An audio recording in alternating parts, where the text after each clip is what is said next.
given by the judges, and we will now announce our head-to-head challenge winners for the 71st Miss World and thereby qualifying for the next round of Miss World. Our first qualifier and big congratulations go to Lesogo Chombo from Botswana.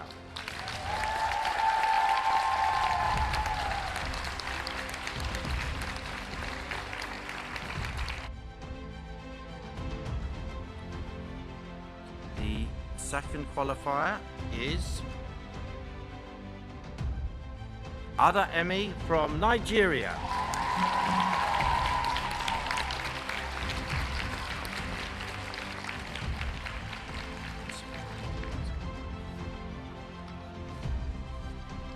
Our third qualifier is Lokotenda Marumba from Zimbabwe.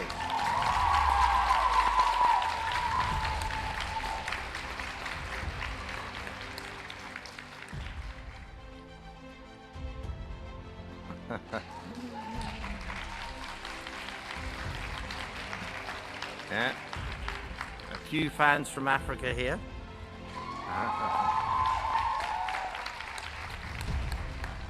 Our fourth qualifier is Jessica Gajan from England.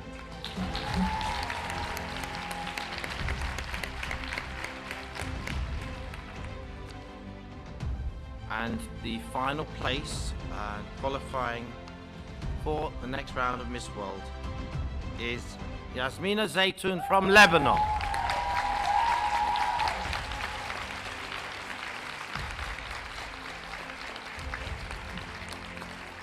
So the U5 contestants have done it so well. I think although you've been sat down, I think you should stand up, the five of you, and receive the applause of the rest of us, and our congratulations. Give a warm welcome to Botswana. Thank you. Thank you, everyone. Good morning. It's such an honor to be seated at this table. And today I'm looking forward to sharing my few legal nuggets, or wisdom nuggets rather, on sustainable development goals. You know, poverty really breaks my heart. But what breaks my heart even more is generational poverty in the most rural communities. Communities that aren't able to see beyond their living conditions because that's all they know. That's all their forefathers have known. See, I have met these communities and I work with them on a daily basis. And I'm of the opinion that it's going to take numerous lifetimes before these communities get to experience financial freedom. And as disheartening as that fact may sound, it has made me think that there is a need to mitigate the living conditions of poverty-stricken communities by helping them and tackling other developmental opportunities over and above economic empowerment.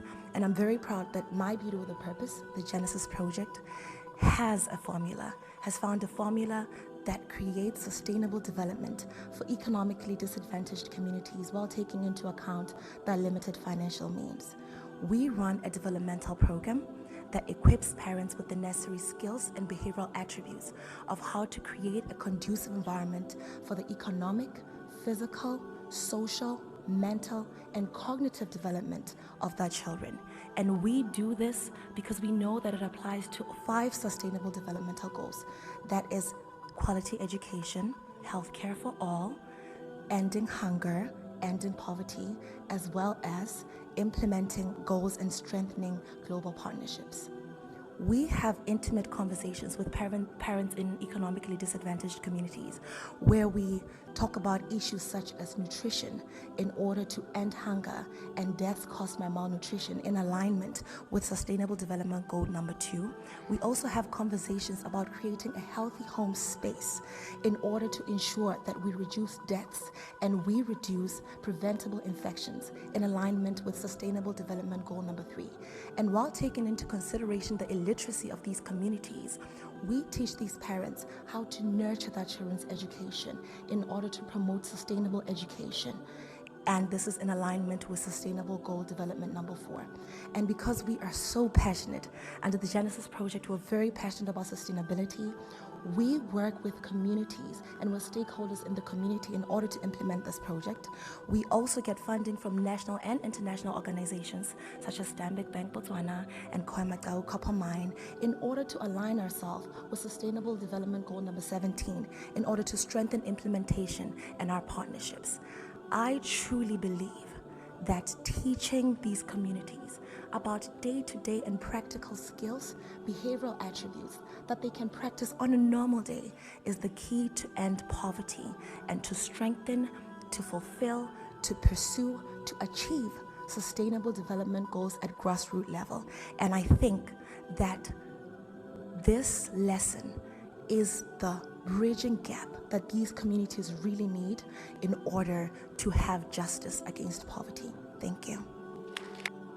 So much, everyone. It's such an honor to be here. When I was 7 years old, I watched the movie Honey for the first time. It's a movie about Jessica Alba. That was my first encounter with her. And I fell in love with her and her character in the movie, so much so that I wanted to be an actress and a dancer. However, I did not know that when Jessica Alba was really young, she battled severe asthma, she battled pneumonia, she battled really terrible health concerns and was in and out of the hospital. But she made it out alive thanks to healthcare. In my continent of Africa, there is Desmond Tutu, who did phenomenal in his work against the apartheid. So much so that he got the Nobel Peace Prize Award in 1984 for recognition of his work. But when he was young, at 12, he had tuberculosis, but he made it alive thanks to healthcare. I'm sure you know where this is going. Also, Shaun White, he's a gold Olympic medalist, and when he was a baby, he suffered from really terrible heart issues and had to undergo 3 open heart surgeries, but he made it thanks to healthcare. When I was 11, I suffered severe malaria. In my country, it's just malaria, but I thought I would die. But I'm here thanks to healthcare. I believe that health is the anchor to all things. A sick person cannot be educated, a sick person cannot go to school, a sick person cannot walk or have access to a beautiful life. And that is why I took a detour in my project after giving 100 scholarships to children to switching it to health when I realized there was a need for me to step in for schistosomiasis in my community. And I will say this, we are all seated here with our beautiful dreams. We have access. I just look at every woman here and I see survivors, people who are healthy, who are beautiful, and we can achieve these our dreams because we are healthy. And even if we are not healthy, because we all have our hidden battles, you have access to quality healthcare for you to be sustained to be here. But who speaks for those who don't have access to healthcare? What happens to their dreams? What happens to them? That is why I shout loudly at the top of my lungs, at the top of my voice for healthcare. In 2020, the world crumbled because of the COVID-19. And it talks about the interconnectedness of all of us, how a disease that started in one place spread across the world and broke down economies and shut down nations. How prepared are we for the next endemic? God forbid, but how prepared are we if that happens? And that is why I join every single person, every single nation, 117 of us seated in this room to fight for healthcare and to speak for the access for people who are deserved. Every life is deserving. Everybody deserves a chance and a shot at life. Thank you so much. Hello, everyone. I am very grateful to have this opportunity to speak to you all. You know, it hurts me so much to know that on one part of the world, we have food waste plaguing the planet. And on the other side, we have got people who are living in extreme poverty.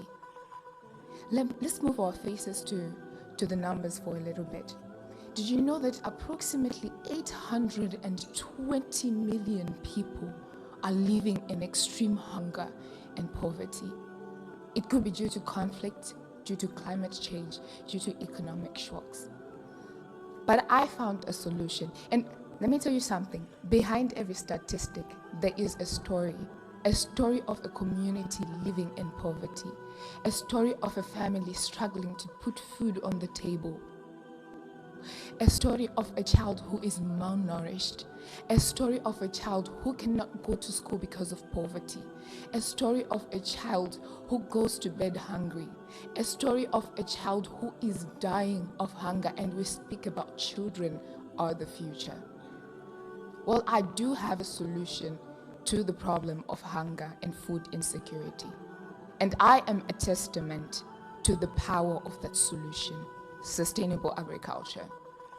I come from humble beginnings, and I'm not ashamed to say that. We have small agricultural projects at home. We've got a small vegetable garden. We've got a small poultry project. We've got a small maize field in our yard. A very small yard, but we have all that in there to sustain for ourselves, to be able to put food on the table. Not only that, but mind you, I'm a student in university, and my school fees comes from those poultry projects that we have at home. Sustainable agriculture is not only about putting food on the table, it is a means of generating income, hence eradicating poverty. One thing I want to tell you all is we need to work together. I formed the Thrive Sustain Aid Network in order for me to empower vulnerable communities, because I know the solution to eradicate hunger. I know the solution to food security, and I want everybody who faced the same challenge as I faced to also have a solution and be able to implement it in their lives to eradicate hunger in their households.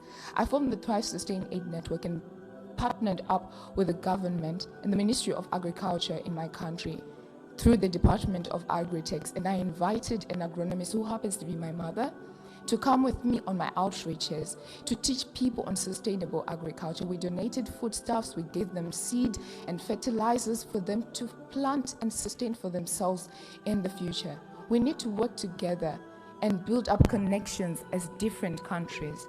We need to build connections, we need to work together, we need to work with governments, non-governmental organizations, the World Food Program, to help each other eradicate this problem of hunger. One Earth, one family, one future is not just a mantra. It is a promise we all must fulfill. One thing I want to tell you is, when we feed the world, we feed the everyone. Thank you so much for being here. I'm so honored to be representing my country and the Middle East. You girls are so special. Each and everyone here is different. But there's one thing that's common between all of us in this room, all of us in this world, which is humanity.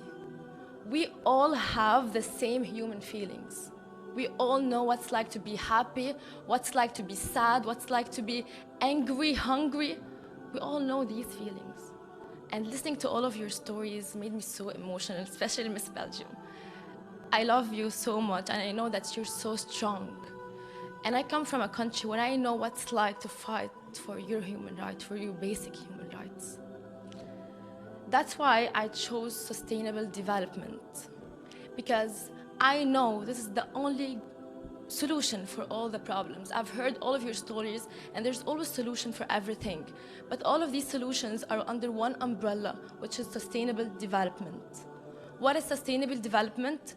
It's an universal call for action for everyone.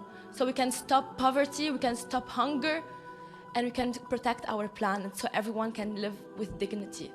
Why is it important? Because it's a roadmap for everyone, so we can help each other, and everyone can live with basic human rights. Imagine like there's people in this planet with $200 billion, but there's still children next door that can't afford food and fighting to drink water. While the world leaders are fighting over power, money, fuel, there's women being killed under the name of honor killing. While everyone is watching, the world is watching, there's wars going on and on. There's innocent people that are being killed, and that's unacceptable. That's why I want to ask you, are we losing humanity? I'm scared to lose humanity, because this is all what we need as a human, to have humanity. I'm sorry, I'm so emotional.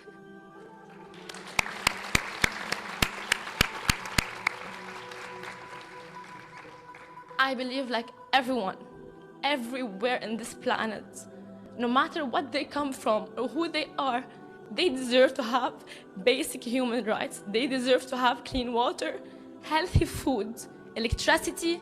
They deserve to have access to education and to health care. Life is unfair. And like Angelina Jolie said once, there's women out there with same abilities as me, maybe prettier than me, smarter than me, stronger than me, but she sits in a refugee camp with no voice. So I'm her voice. I'm here for them and to protect them and to be here for them. So sustainable development is our mission, all of us, not just mine. It's all of us. It's our responsibility because those people don't have a voice. We are their voice.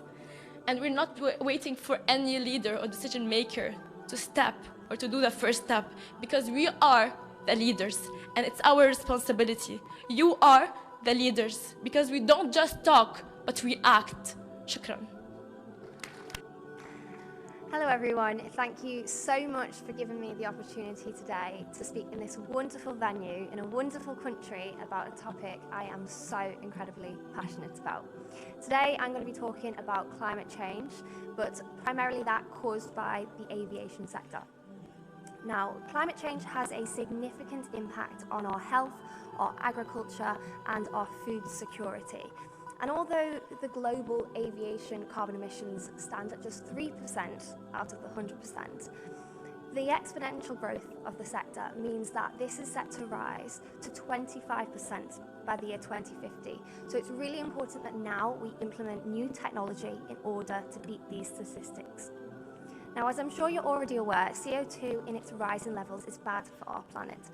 Human activity has raised the atmosphere's CO2 emissions in the past 200 years by 50%, which is an absolutely crazy statistic. And global warming caused by carbon dioxide warms up our planet. It affects our crop growth, it affects our health, and it affects our weather. So we've got natural disasters happening, floods, fires, things which are affecting human sustainability on planet Earth. Now, the solution to decarbonisation lies within science and engineering. Hydrogen fuel is posed as the future of sustainable aviation, but like any new form of technology, it's going to be expensive to start up before it can be optimised for the masses.